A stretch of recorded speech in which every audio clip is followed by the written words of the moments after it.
Now we're going to talk about cervical flexion syndrome. Now, these patients typically will complain of pain with cervical flexion, typically in the cervical region. It's often limited as well. They can't quite bring their chin to their chest. They often will present in a posture that looks like perfect military posture, where they're completely upright, no lordosis of the cervical spine at all. They may have activities that require them to position themselves in that correct alignment, or they might just be overly focused on their posture. Now, what associated signs we see are a loss of thoracic kyphosis. They may have heavy arms or a heavy chest. We'll see an increased resistance to the passive elevation of the scapula. Somehow it might be that the scapular retractors or depressors are pulling down on the cervical spine. We will note a straight cervical spine and likely depression of the shoulders.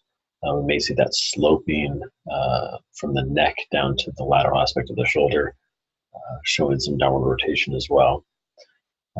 They have the habit of maintaining that straight spine or sleeping with their head propped up on too many pillows. So it places their head in cervical flexion throughout, not just in the lower cervical spine. And they'll likely exhibit prolonged flexed postures. Now, there aren't many tests for this, but what we do see is as the patient does flex in the seated or standing position, there's a significantly greater motion in the lower spine. The reason being is that the upper cervical spine is already in the flexed position because they're holding themselves in that chin tuck type posture. It's likely painful. So what we want to do is have the patient go into a slouched posture, which may seem odd because we don't see this type of patient often, but have them get in a slouched posture and have them flex again, and likely you'll see a loss of pain or a decrease in pain, and they're going to get a little better motion just because they're going to encourage segmental motion.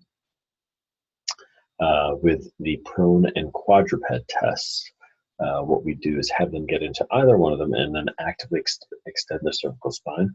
What we'll see is excessive posterior translation of the lower cervical spine, and then the upper cervical spine doesn't want to move much because they're trying to maintain that chin tucked position.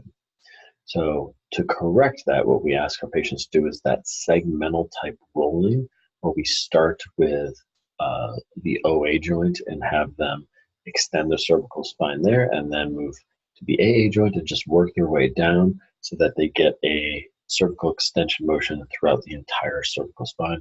Likely we'll see an improvement in motion and a decrease in pain.